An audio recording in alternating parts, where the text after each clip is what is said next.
The first cries of a Teddiursa are swallowed almost immediately by the forest. It is born beneath a collapsed cedar trunk, where snowmelt drips in slow, freezing rhythms and the ground smells of iron-rich soil and rot.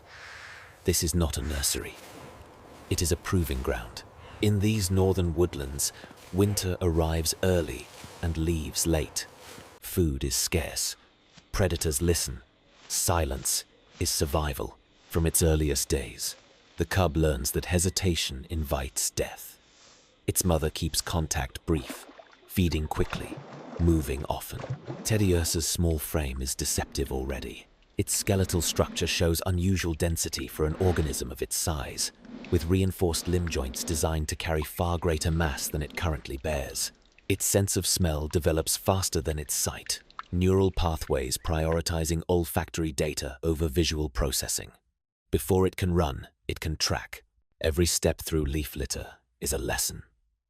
Every missed meal sharpens instinct. Teddiursa learns the geography of hunger, the hollow trees where insects sleep, the berry patches guarded by wasp-like predators, the streams where larger beasts drink at dusk. Survival favors memory. The brain adapts. Neural clusters associated with spatial recall and threat assessment thicken, laying the foundation for something far more dangerous. Years pass. Scar tissue accumulates beneath fur. Muscles thicken not for speed, but for torque. And then, under sustained environmental pressure, the transformation begins. The body expands violently, almost unnaturally. Muscle fibers multiply and compress, forming dense bundles capable of explosive force. The spine shortens and thickens, allowing the upper body to support enormous forelimb strength.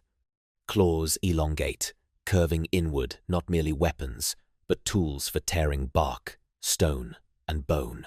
The skull broadens, jaw muscles anchoring deeper into reinforced bone.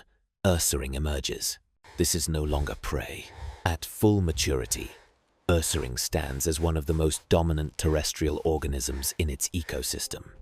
Its posture alone alters the forest's behavior. Smaller creatures fall silent. Birds lift before it arrives. Sensing pressure changes through air displacement. Each step compresses soil, sending low-frequency vibrations through the ground signals that other animals instinctively interpret as a warning. Ursaring does not hunt recklessly. It patrols. Territory is defined not by borders, but by memory and scent.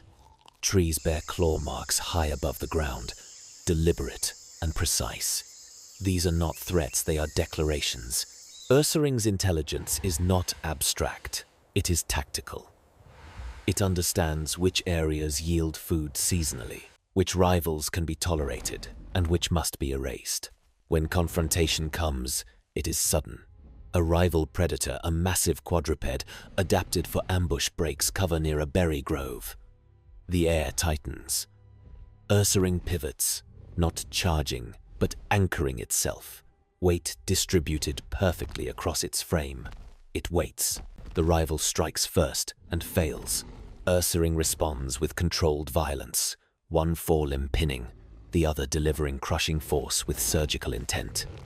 The encounter ends quickly, not because Ursaring is strong, but because it is decisive. Energy efficiency defines its dominance. Ursaring can remain still for hours, heart rate slowed, muscles coiled, conserving calories until action is unavoidable. This balance allows it to survive harsh winters without true hibernation, roaming when others vanish, becoming a moving famine. Despite its fearsome presence, Ursaring exhibits complex loyalty behaviors. Offspring are guarded with ruthless dedication. Threats are not chased, they are eliminated. This parental ferocity is why human settlements near Ursaring territory report disappearances without signs of struggle.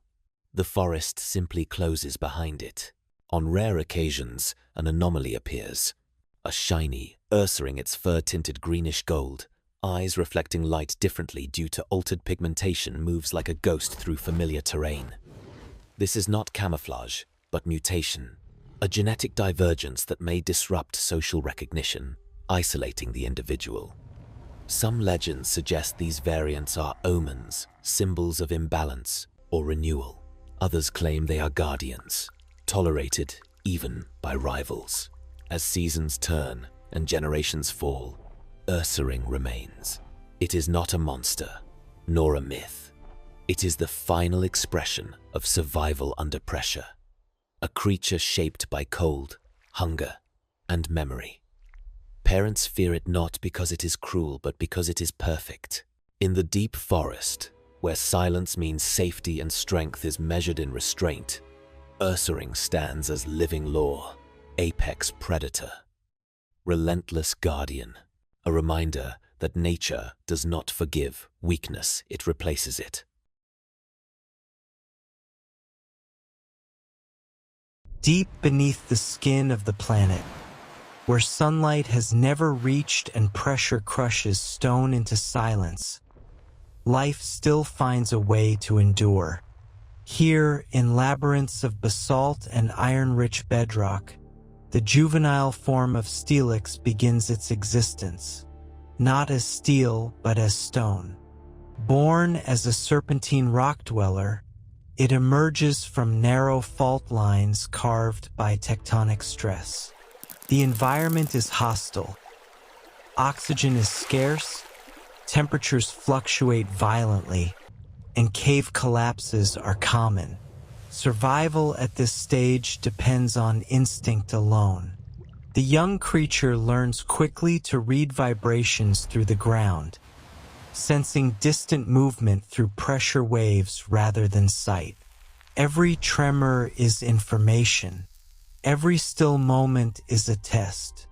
As it burrows through granite and sediment, its body is shaped by constant abrasion. Muscles thicken not for speed, but for endurance. The skeletal structure becomes denser with each passing year. This allows Steelix to coil, anchor, and strike without wasting energy. Movement is deliberate. Every shift of its massive frame sends low-frequency vibrations through the earth, felt miles away by creatures attuned to seismic signals. To the untrained ear, this is indistinguishable from an earthquake beginning to wake. Steelix does not hunt in the conventional sense. It is not a chaser. It is a territorial apex organism, controlling vast underground domains through presence alone. Smaller creatures flee at the first warning.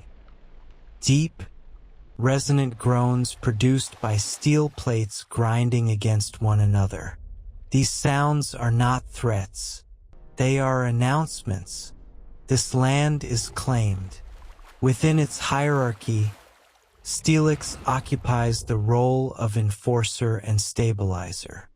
Its tunnels reinforce weakened strata, preventing collapses in some regions while causing them deliberately in others. By collapsing rival burrows or sealing off water access, it exerts dominance without direct confrontation. Intelligence here is measured not by curiosity, but by restraint. When conflict is unavoidable, Steelix becomes terrifyingly precise. A rival subterranean predator, perhaps a massive draconic burrower adapted to magma flows, encroaches on its territory. The earth tightens with tension. Steelix does not rush. It coils deeper, anchoring its body into bedrock, distributing force through its entire skeletal frame. When the intruder strikes, it meets not resistance, but redirection. Steelix shifts the ground itself, collapsing tunnels, forcing the attacker into narrow spaces where size becomes a liability. The confrontation ends not with spectacle, but with silence. The ground settles. The intruder retreats or is buried. This is how Steelix survives. Through control. Through understanding the environment better than anything else that lives within it. Despite its overwhelming presence, Steelix is not mindless. Evidence suggests long-term memory tied to vibration patterns, allowing it to recognize allies, rivals, and even specific seismic events. In rare cases, Steelix has been observed forming bonds with surface-dwelling organisms that show respect, remaining dormant beneath settlements, acting as an unspoken guardian against deeper threats. Then there is the anomaly. Once in a generation, a Steelix is born with altered metallic pigmentation. Its steel body takes on a pale, golden sheen, reflecting light in ways unseen in the depths. This coloration offers no survival advantage. In fact, it may be a liability. Yet these individuals are often surrounded by myth. Other creatures avoid them. Even rival Steelix yield territory. Biologists believe this rare genetic variation may signal exceptional neural development or heightened environmental sensitivity.